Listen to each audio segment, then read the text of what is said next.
Hi, I'm your host Vasco Duarte.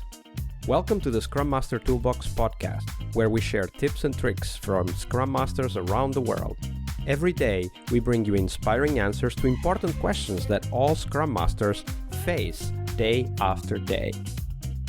On Fridays, we talk about the product owner role in Scrum. We talk about patterns and anti-patterns that relate to ours and the team's collaboration with the product owner. And we've also put together a course to help you navigate that relationship.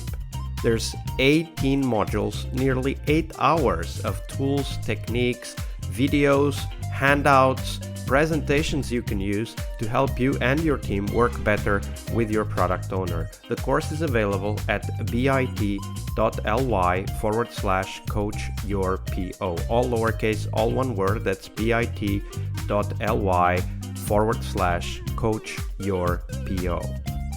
And now, on to the show, the Product Owner Show. Hello everybody, welcome to our TGIF and Product Owner episode this week with Stephane Thanasack. Hi Stephane, welcome back. Hi Vasco, I can't believe it's already Friday, it's the end. Indeed, although one could say, it's Friday! It's Friday. I'm sure some people are saying that right now as they listen to this podcast episode. All right, but it's also Product Owner Friday. So let's talk about the Product Owner role, which is indeed one of the critical roles in the whole of the Scrum framework. So we want to learn about what makes great product owners. That's why this episode is here. But we also learn by contrast, and we learn by looking at what is not so great in the product owner role. So share with us what might be, Stephane, the worst product owner anti-pattern you've witnessed in your career. Yes, for this one, I want you to close your eyes and imagine a 50-ish years old man, and he has had many lives. He works in the store, in the supply chain, knows the business, knows everyone in the business because he has climbed all the steps of the ladders during 30 years. So he's basically the enterprise culture himself, and so he knows everything. So he believes as a product owner now, because it's now its role, that he knows the business more than the business itself. So it's easy for him to take the decisions of what is the priority, what are the features, what is mandatory or not, etc., etc. More than that, during a few years, he worked in IT as a project manager as well. So he knows maybe some things that are under the hood. So he knows that he needs 2 web services, he needs 3 screens, and he knows the business, and he is as well an architect. So he orders the implementation as well.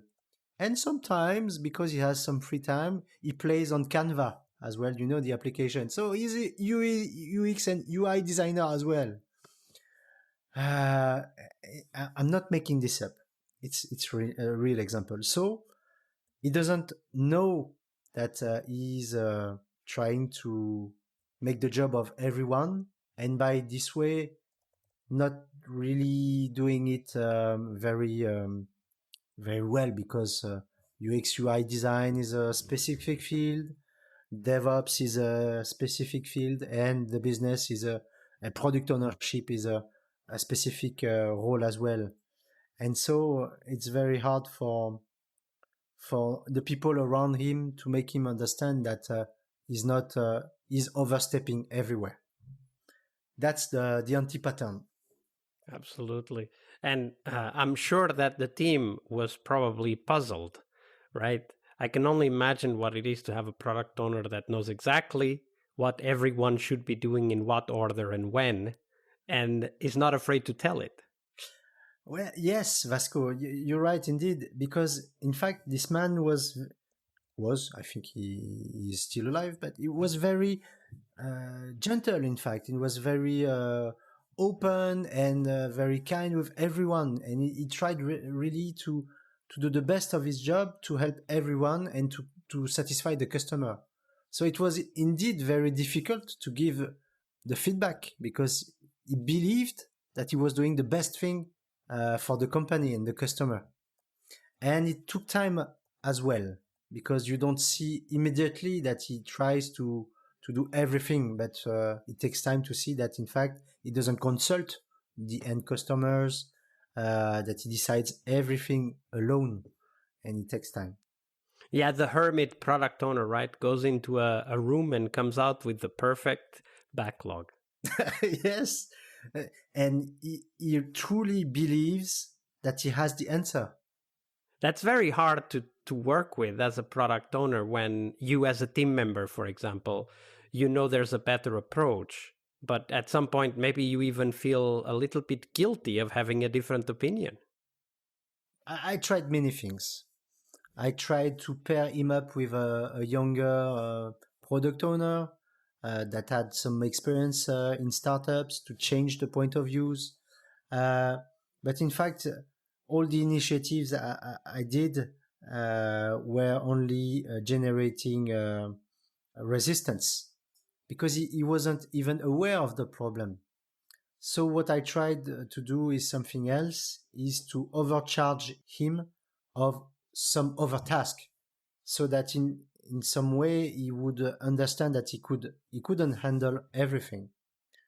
And that worked a little bit, and he started to realize that he couldn't do everything, and that he needed to delegate.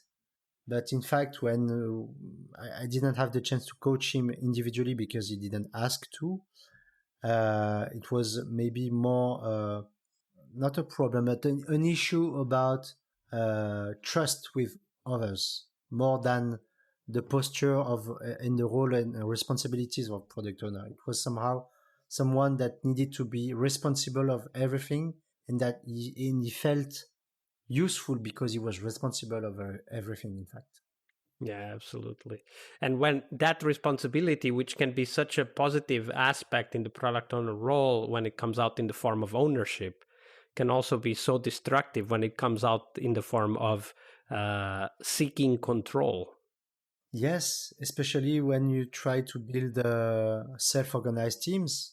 If there is one leader that takes too much space, then there is no less space for everyone. You can see that with Cristiano Ronaldo in the Portugal team, soccer team. Ouch! Absolutely. So, for those of you who don't know, Cristiano is a football player who some people claim might be taking too much space in the team. All right, but now we've talked about bad anti-patterns enough. Let's talk about the good patterns, the great examples of great product owners that are out there. So, Stephane, share with us what might have been potentially the best product owner you've ever worked with, and what did they do differently? In fact, the best product owner I've worked with was a very junior one. She was starting her position in the company, and I tried to. She did some certifications and some trainings, and so it was their first real experience as a product owner. And so, because she didn't assume that she knew everything, she questioned everything.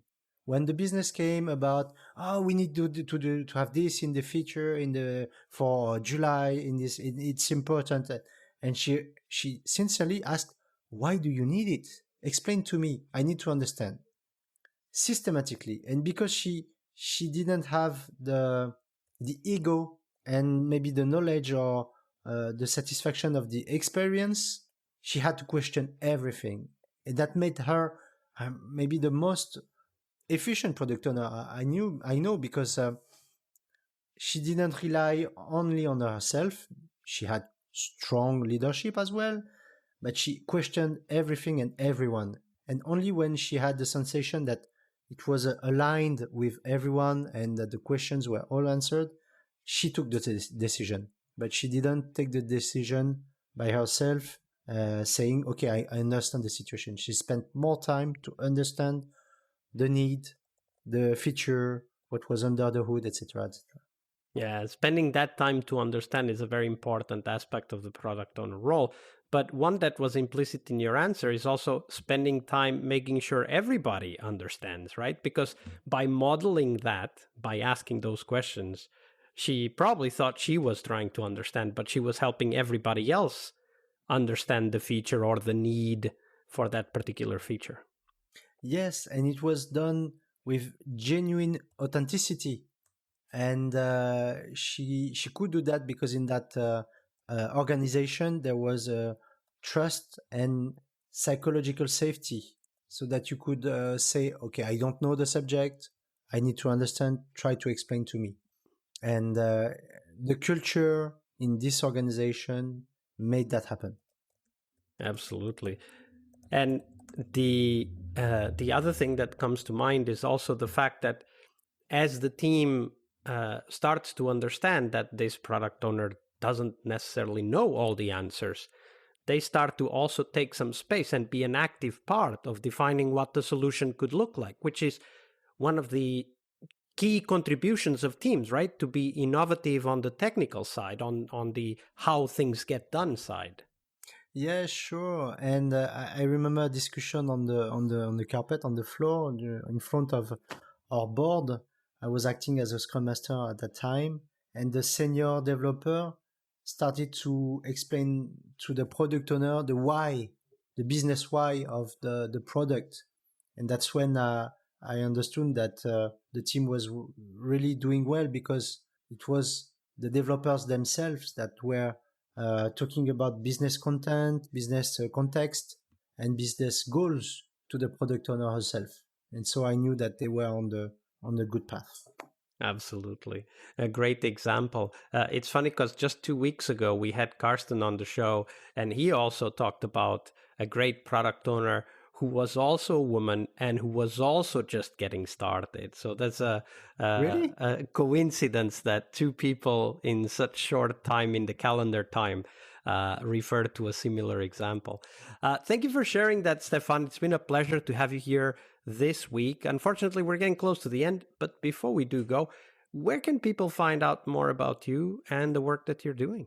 Well, you can find me on LinkedIn. Of course, I hope you will provide the details in the comments, and as well on our Now Shack YouTube page. I'm doing currently videos about parallels we can do within the IT and the product environment we live in, and some extraordinaries, exceptional persons. For example, I've just interviewed a professional basketball coach, an airline pilot, and an explorer, an adventurer.